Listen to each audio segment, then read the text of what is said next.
Emotions. Everyone should have control on one's emotions. अपने emotions पे control जरूर होना चाहिए. होता क्या है कि नॉर्मली हम ह्यूमंस की एक आदत होती है कि खुशी में इतना ज्यादा खुश हो जाते हैं, पागल हो जाते हैं कि कुछ सोच ही नहीं पाते. और इस तरह के लोग क्या होते हैं, जब उनके ऊपर कोई दुख आता है ना, तो वो बहुत ज्यादा डिस्टर्ब हो जाते हैं, बहुत जल्दी घबरा जाते हैं. रीजन जैसे जिस माहौल में रहना, सोचो जो बहुत सारी अब जैसे कुछ एक एग्जांपल देते हैं, जो गरीब हैं, जिनके पास उतना नहीं है, उनके बच्चे देखो मिट्टी में खेलेंगे, मिट्टी खाएंगे भी, नंगे घूमा करेंगे, कोई इन्फेक्शन नहीं होता उनको. और एक अच्छे घर के बच्चे, सभी सुविधाओं से संपन्न घरों के बच्चे, जरा सा थोड़ा सा कपड़े उतरे, जरा सा वो जुकाम हो गया, खांसी हो गया, बीमार हो गया. कहने का मतलब हमारा सिर्फ इतना है कि हम अपनी खुशियों में भी अपने इमोशंस पे कंट्रोल रखें, और अपने दुख में भी तभी हम अपने इमोशंस पे कंट्रोल रख पाएंगे. रीजन क्या है? जो एकदम से बहुत ज्यादा खुश हो जाता है तो वो एकदम से बहुत ज्यादा दुखी भी हो जाता है, होगा. रीजन क्या है? दुख और सुख में एक गैप मेंटेन हो जाता है. हम मान लिया बहुत खुश हो गए तो हम कहां पहुंच गए? टॉप पे पहुंच गए, आके बहुत हाइट पे बैठे हुए हैं. और जब एकदम से दुख आएगा तो कहीं ना कहीं दुख तो नीचे ही है ना, नीचे आएगा. तो कहीं ना कहीं वहां से जब दुख उस डिस्टेंस से गिरेंगे तो हम टूटेंगे.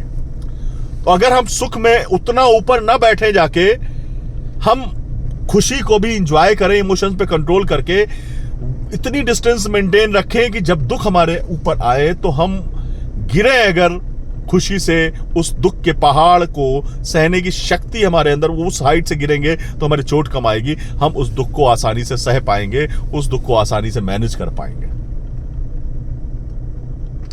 हमेशा अपनी इमोशंस पे कंट्रोल होना चाहिए. दुख में ज्यादा पागल नहीं होना है, दुख में एकदम से पगलाना नहीं है, और दुख मतलब सुख में एकदम से पगलाना नहीं है, और दुख में घबराना नहीं है. ये डिस्टेंस मेंटेन करनी है. वो जितनी डिस्टेंस सुख और दुख में रहेगी ना, जितनी कम डिस्टेंस रहेगी, उतना ही ज्यादा चोट कम लगेगी हमारे. मैंने इस चीज को महसूस किया है, और मैं अपने जीवन में इस चीज को उतारता भी हूं.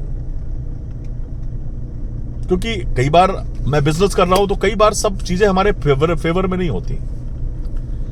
हम कोई बड़े प्रोजेक्ट पे काम कर रहे होते हैं, कोई बड़ा बिजनेस आने वाला होता है, लगता है कि now this is going to be mature, और लास्ट मोमेंट लगता है कि जब पता चलता है कि यार किसी और को चला गया, या बिजनेस हमारे पास नहीं आया. क्या होता है?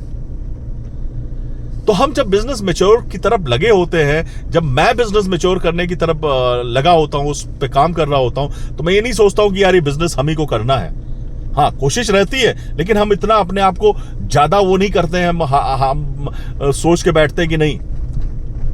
हाँ, कोशिशें जारी रहती हैं, और हम इसके लिए भी तैयार रहते हैं कि हाँ, ये कुछ भी हो सकता है. तो फिर हमें ज्यादा कष्ट नहीं होता कि हाँ ठीक है, कोशिशें जारी रहना. हमारे एफर्ट्स में कोई कमी नहीं होनी चाहिए. फिर ये आत्मग्लानि नहीं हो बाद में कि यार हमारे एफर्ट्स में कमी थी, हमने ये नहीं किया, हमें ये कर लेना चाहिए था, हमें इस पे ध्यान लेना. तो फिर क्वेश्चन मार्क है. हमें अपने इमोशंस पे कंट्रोल रखना चाहिए.